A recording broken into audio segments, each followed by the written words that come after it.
2022년 4월 8일 살아가는 태도입니다. 오늘은 딸아이에게 화가 났다가 나중에는 되려 미안해진 이야기를 해보려고 합니다.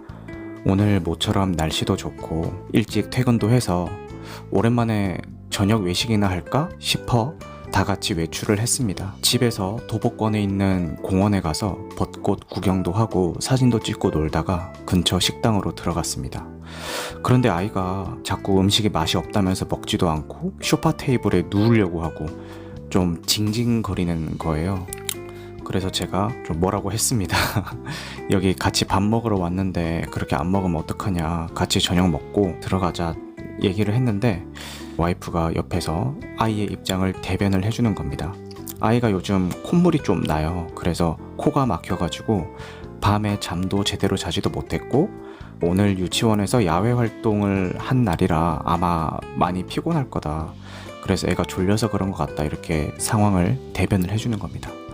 그런데 제 입장은 아무리 그렇다고 해도 네가 지금 식당에서 이렇게 밥을 먹지 않고 누워가지고 막 자려고 하는 거는 이거는 식당 예절에 맞지 않다라고 좀 뭐라고 했죠.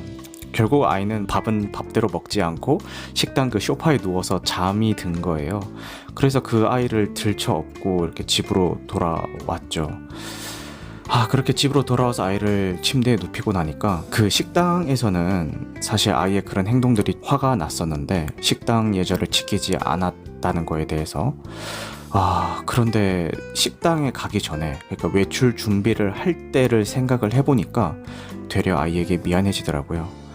우리 나가서 저녁 먹을까? 라고 얘기했을 때 아이는 분명 저는 나가기 싫어요. 저는 피곤해서 집에서 쉬고 싶어요. 라고 분명히 얘기를 했습니다. 근데 그 당시에 제가 아이의 그런 의견을 대수롭지 않게 생각을 했던 것 같아요. 그냥 그래 피곤한가 보네. 그래도 막상 나가면은 잘 먹고 잘 놀겠지? 이런 생각을 했던 것 같아요.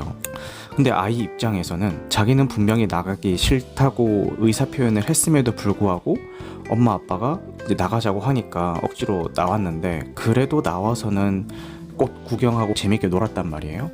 그러다가 식당에서 자기 딴에는 체력이 방전이 되어서 그렇게 한 것 같은데 내가 너 뭐라고 한 거 아닌가, 그리고 아이가 제시했던 의견을 내가 무시한 거 아닌가, 너무 대수롭지 않게 생각하고.